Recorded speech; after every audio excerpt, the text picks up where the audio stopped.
Avui, estimats, quedareu fascinats amb la nostra convidada. De seguida parlem amb ella.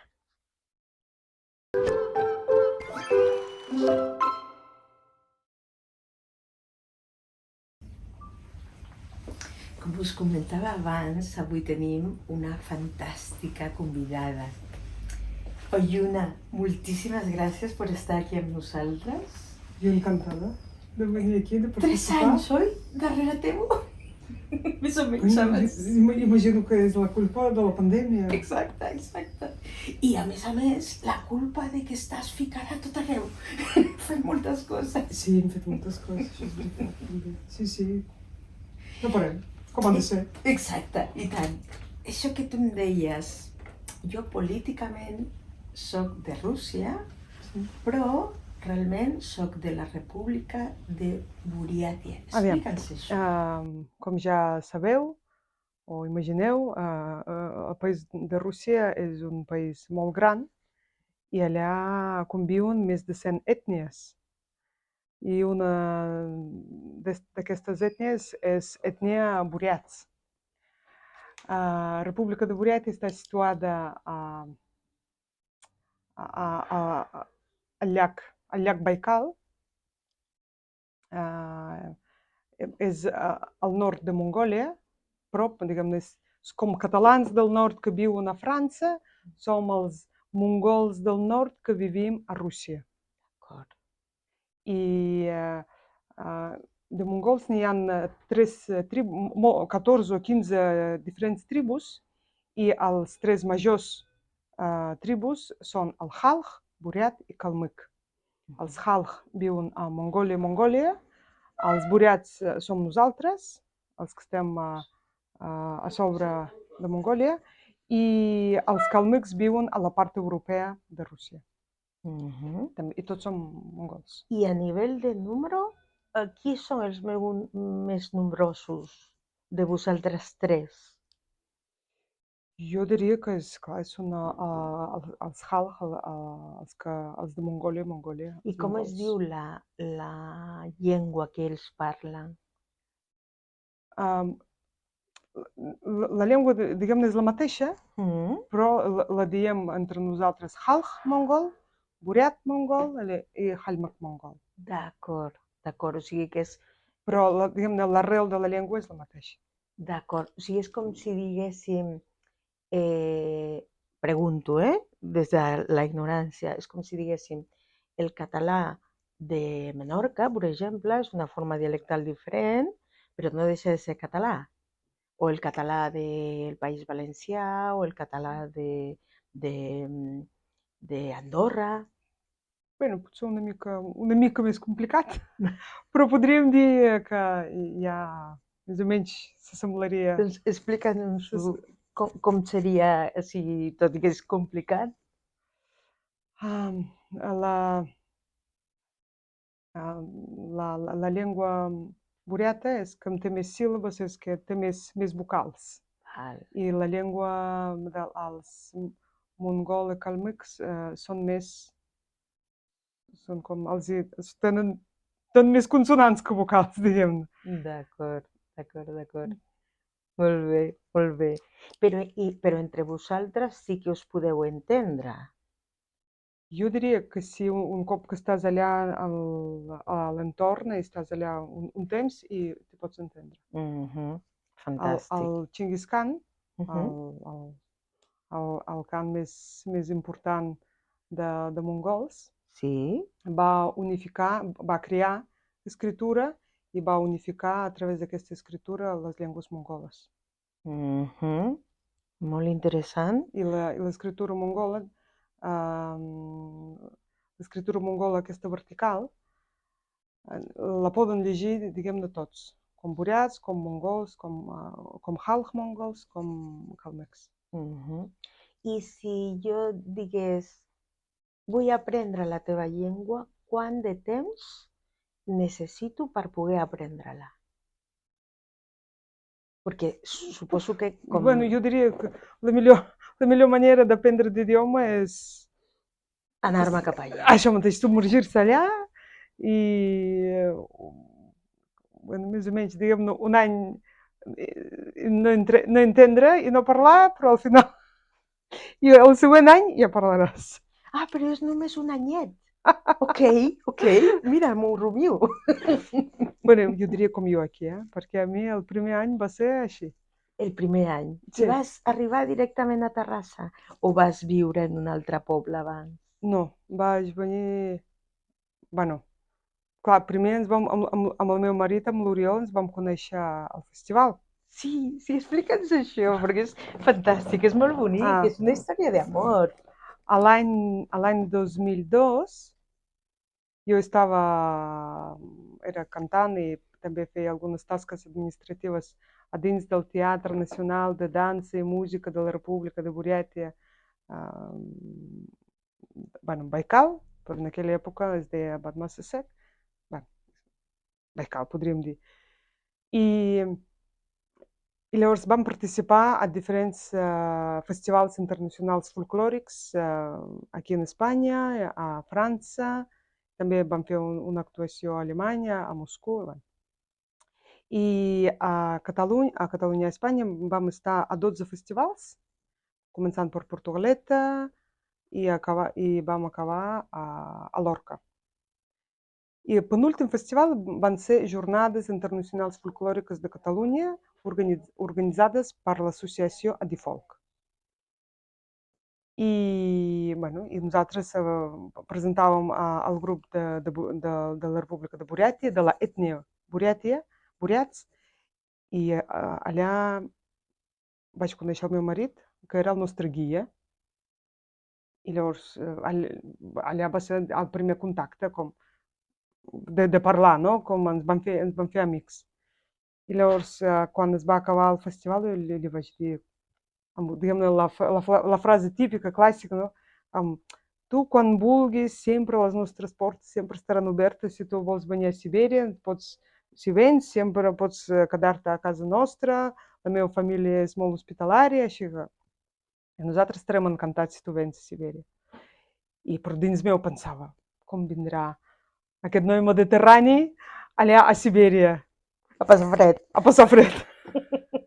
I llavors d'allà vam marxar. I llavors, mentre nosaltres anàvem per Alemanya, per França, per Moscou, sempre ell ens trucava, carregava els mòbils de les meves companyes del teatre amb diners, no? Per poder parlar amb mi. Per poder parlar amb mi. Llavors, a l'octubre, vam estar aquí per Espanya a l'agost, però vam tornar a casa a l'octubre. A l'octubre, quan arribo a casa, dic, mama, he de trucar a Oriol, que és un noi de Catalunya, de Barcelona, i m'ha dit, quan jo arribi, que li truqui, que jo he arribat a casa. I llavors he trucat a l'Oriol i li dic, mira, now I'm home. Aquí mentre aquí feies a les 7 del matí. Allà, no sé, allà eren les 12 de la nit, potser. Perquè quantes hores de diferència cap enrere o cap No, al endavant? revés, allà era ja 7, eren les 2 o les 3 del migdia, de la tarda. I Oriol, el primer que em diu, bé, doncs, quin dia puc venir a casa teva? Què hem de fer per fer visats, què hem de fer, m'has de fer invitació, tot això? I dic, mira, pues sí, realment està interessat de venir al meu país. Realment està enamorat. Sí. No, enamorat no, encara érem amics. Yeah. I llavors li dic, pues mira, hauries de venir al febrer perquè és any nou budista i nosaltres celebrem durant un mes aquesta festa. I llavors ell l'any 2003, a finals de gener, va venir a Burètia. Va estar allà unes 3 setmanes i allà a Burètia va començar el nostre amor, la nostra història d'amor. Llavors, quan ell va tornar aquí, em va dir, bueno, doncs, com jo he estat a casa teva, doncs tu ara vine a visitar la meva terra. Dic, bé, doncs, vale. I jo vaig venir aquí el 15 d'agost, 2003. i llavors era com tot, començava com vacances, llavors dic, bueno, aviat he de marxar, però la nostra història d'amor continuava. I llavors em va dir, Yuna, i si tu quedes? Quedes i aviam com va. Llavors hi vam començar a viure junts. Jo anava al Consorci per la Normalització Lingüística a aprendre català i el primer any jo no treballava. Oriol tenia 21 anys, jo tenia 24 i així vam començar a viure junts. Llogava un piset, vivíem amb un sou, jo treballant, diguem-ne, amb calé negre, com podíem, de totes les maneres com podíem. I anàvem, i ho vam fer. I ara fa 20 anys que visc aquí, fa 19 anys que estem casats. I, per cert, l'1 de juliol va ser 19 anys, l'any que ve farà 20 anys que estem casats. Que bonic. Sí, així. Enhorabona. Sí. Quina història més bonica. No sé. Que bonic, que bonic. O sigui que 20 anys a Terrassa i us coneixeu en un festival cultural i encara et canvien la llengua després de 20 anys visquent aquí? Sí. Sí. Fins i tot la meva filla, que, diguem-ne, podríem dir que és mestissa, no? Però se li veu bastant asiàtica. Fins i tot amb ell li canvien la llengua. I tu com reacciones quan et canvien la llengua? Què sents quan et canvien la llengua? Jo diria que des del primer dia va ser així i llavors com ja ho he acceptat, això. I a vegades els dic, quan veig que la persona s'esforça parlant castellà a mi, jo dic, pots parlar amb mi català? Jo t'estic parlant català. Ah, sí? És veritat. Sí, va, parlem català. I fins i tot alguns coneguts nostres sempre diuen, és que quan veig a la Uyuna em costa parlar català. És així. Però en general, un cop que em coneixen, clar. Clar, ja passen al català. I la teva filla quina edat té? La Júlia té 13 anys i mig, aquest any farà 14. 13 anys i mig, i quan ella t'explica que li canvien la llengua, com t'ho explica? Clar, ella s'enfada. Clar.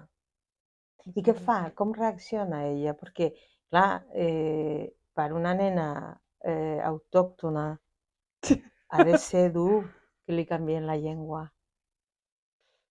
Bueno, potser no és tan sovint en el seu cas, però llavors la Júlia, que diguem-ne, parla català el més perfecte, correcte possible. Com jo. Clar, per això. Jo a mi em sorprèn, però sempre explico, és que encara no estan acostumats els autòctons a fer-se la idea de que la seva cultura, de fet, la nostra cultura ja, és tan bonica, la llengua catalana és tan preciosa que els hem de repetir 1000 vegades, que pot ser que primer ens hem enamorat, en el teu cas, de la teva parella, perdó, i després ens enamorem de la llengua, ens enamorem de la cultura. I això em sembla que els hem de repetir 1000 vegades perquè s'ho creguin. Bueno, com ja t'ho he explicat, com que jo cantava allà a Burètia, aquí també he pogut continuar. I tinc els meus grups, cantem ball folk, cantem havaneres, també canto en una coral a Terrassa. Sí. Vols cantar-nos alguna cosa? En quin idioma? El que tu vulguis, com si vols fer un trosset d'una cançó en la teva llengua Am, d'Euràtia i una altra en català. vale, una cançó buriata Vale? que diguem-ne que l'esposa diu al seu marit Mhm, que com que allà som nòmades, mhm. culturalment, històricament som nòmades, ara ja no tant, potser a Mongòlia profunda allà sí que hi viuen els nòmades, no? Però a Buryatia ja no. I doncs, i l'esposa diu al seu marit, si tu vols tenir un cavall que sigui fort, que sigui content, que sigui molt leal amb tu, doncs de tant en tant deixa'l que corri per les estepes, que respiri, que se senti que és un cavall i que tu confies en ell, no? Mhm. Doncs, i si tu vols tenir la teva dona sempre contenta, doncs deixa-la anar a vegades que vagi a visitar la seva família, perquè es nodreixi allà del seu ADN, no, diguem-ne, Clar. de l'amor de la seva família, i doncs...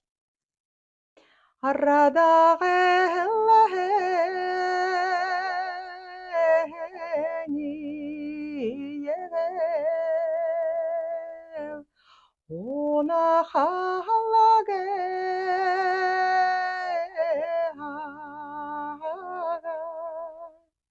adundaganya yaşyaga ya amarolare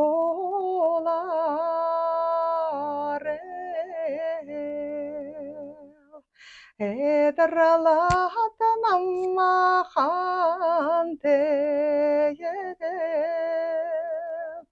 yabahalage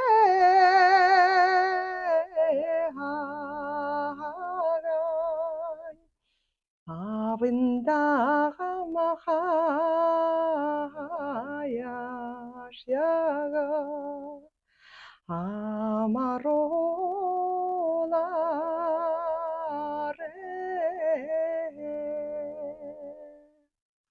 Bravo! Gràcies. Quin regal tan bonic. I una en català? I una en català. M'agrada molt la cançó, que és un clàssic d'aquí, la cançó Pel teu amor. Endavant. Amb la llum del teu mirar has omplert la meva vida. Si em volguessis estimar, ma il·lusió fora complida i viuria tan content que en mon rostre s'hi veuria la llum de l'agraïment i a tota hora cantaria una cançó pels teus ulls que jo mateixa et faria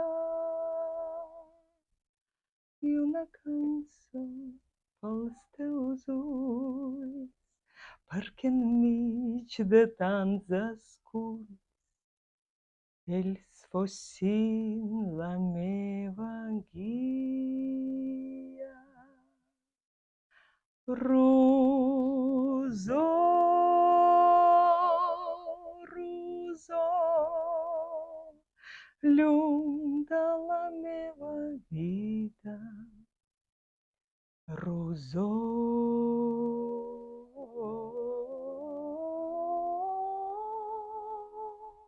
rosó, no desfacis mai il·lusió.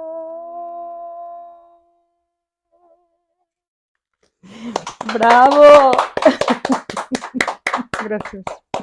Quin regal més bonic tens. A part, tens una veu preciosa. Moltíssimes gràcies. Oh, que bonic, que bonic. Clar, com no es va enamorar el teu marit? Perquè segur que et va sentir cantar. Sí. Aviam, era quan començàvem a parlar, parlàvem, no sé, barrejant 3 o 4 idiomes. Quasi parlant dibuixant o amb dits o ensenyant directament. A vegades, per quin idioma parleu? I dic, jo no sé quin idioma parlem. No sé quin idioma parlem, estem barrejant paraules. I recordo quan ell estava al festival, estava passejant pel carrer, llavors hi havia una dona que portava una bossa d'una botiga, allà posava Esperança. Dic, Oriol, què significa Esperança? Ell m'explica, dibuixant, perquè el seu anglès és una mica poca cosa, i ell m'explica que, per exemple, un noi pateix un accident amb cotxe. Accident amb cotxe, es troba malament, i llavors ve l'ambulància, tots allà mirant aquest noi, i llavors el noi està allà sense inconscient a l'hospital, i llavors la seva mare està allà, oh! Doncs això és l'esperança. Ben explicat, clar. Sí, no, parlàvem, diguem-ne, amb conceptes. Home, conceptes difícils d'explicar. Però jo diria que el meu marit Oriol té un do que sap fer entendre a la gent i sap entendre amb ells. I a vegades, quan anàvem a Burètia, quan ell es quedava amb els homes, o amb el meu germà, o amb els seus amics, o amb els meus tiets, de què parleu? No, tu tranquil, nosaltres entenem o parlem. Mira, no sé com ho fa. Sí, ell potser comunica començant per els ulls, no? Sí, té un do. Jo dic, Oriol podria parlar amb qualsevol persona del món. Que bonic. Que afortunat, no? Perquè és una virtut que molt poca gent té. Sí, jo diria és com si la persona està com molt receptiva, està oberta, no? Però si la persona diu, no, és que és estranger i no m'entendrà, doncs ja està, ja. Parlem del temps i aquí s'acaba la conversa. Sí. Tu m'havies explicat que el llac Baikal, que és la zona on està la República Buriàtia, és el llac més profund del món. Correcte. Sí, tu m'has dit que a més n'hi ha una part que l'aigua és aigua corrent, m'has dit? No sé si... No, és llac, així que té aigua dolça. Aigua dolça, perdó. I per això diuen que el llac Baikal és 20% de l'aigua potable, de l'aigua dolça del món. Carai! Sí, és un llac molt potent. I quina extensió té?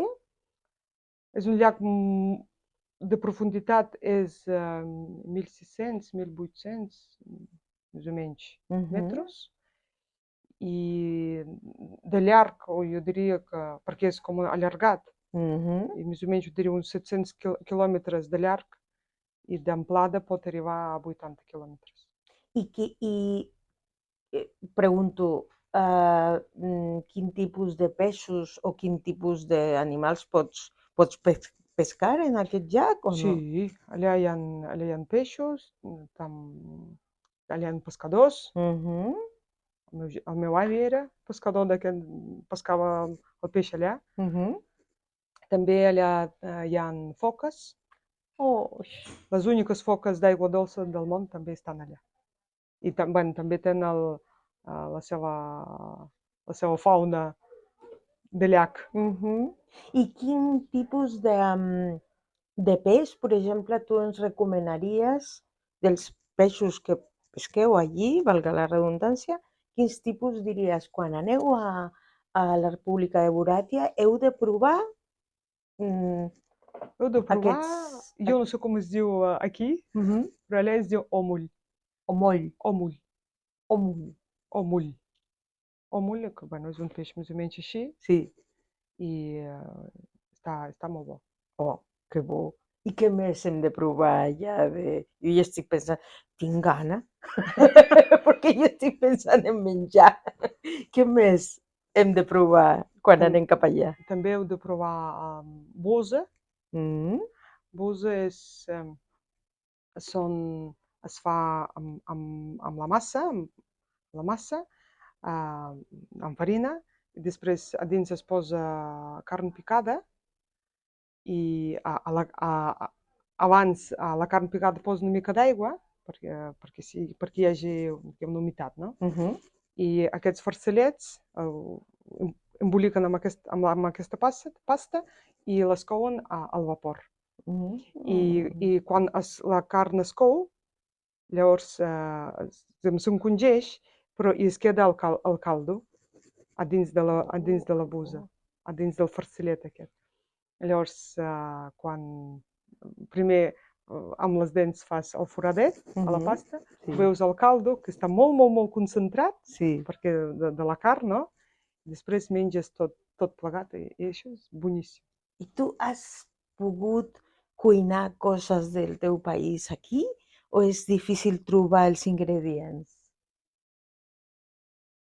No, sí, clar que he cuinat d'aquí, però segurament com que el bestiar d'aquí menja l'herba diferent. És un altre Clar, sabor, és oi? un altre, clar, químicament, mineralment, segurament estan fets d'altres elements. Exacte, exacte, exacte. Sí, sí, sí, sí. A mi em passava això al començament amb l'aigua. O sigui, clar, la cocció, al ser l'aigua diferent, doncs sí que notava una gran diferència els plats, perquè aquí hi ha restaurants peruans, però jo deia, no, no, és que no és el mateix, no és el mateix. No, clar, no és el mateix. Sí que és veritat, és I això. jo fins i tot, jo diria, si fins i tot si tu portes els ingredients d'allà, però els fas aquí, és No és el diferent. mateix, sí, sí, sí que és veritat. És diferent perquè no sé, l'ambient, l'energètica i no I quadra. l'aigua, jo crec que l'aigua també, que és un sabor diferent. No?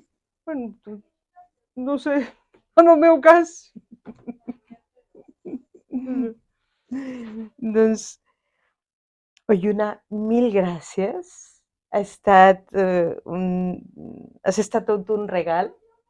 O sigui que A vosaltres. Gràcies per moltíssimes, convidar-me. moltíssimes gràcies. Una vegada més ha valgut la pena l'espera. Sí. I doncs ens anirem veient i doncs una vegada més una forta abraçada a la teva filla Júlia, que ella, tot i que s'empipi, persisteix en el català. I tant. Tu també. I una abraçada a l'Oriol. Molt bé. Moltes gràcies. Doncs a mi, per acabar, m'agradaria... l'idioma buriat és molt poètic i molt metafòric, com la cançó d'abans, no? Sí. I m'agradaria acabar la nostra entrevista I tant. amb un poema de desitjos, Sisplau.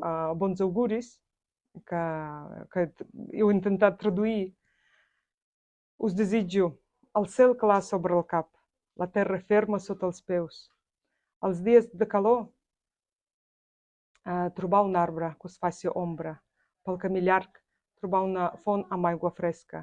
Amics fidels que us acompanyin, la casa forta que us esperi, pujades lleugeres, baixades sense fer-vos mal. I com deia la meva àvia, la vida plena de felicitat, com la lluna plena. Moltes gràcies. Et quedes aquí en el meu cor. Moltes Vosaltres gràcies, també. Oyuna. Gràcies per convidar.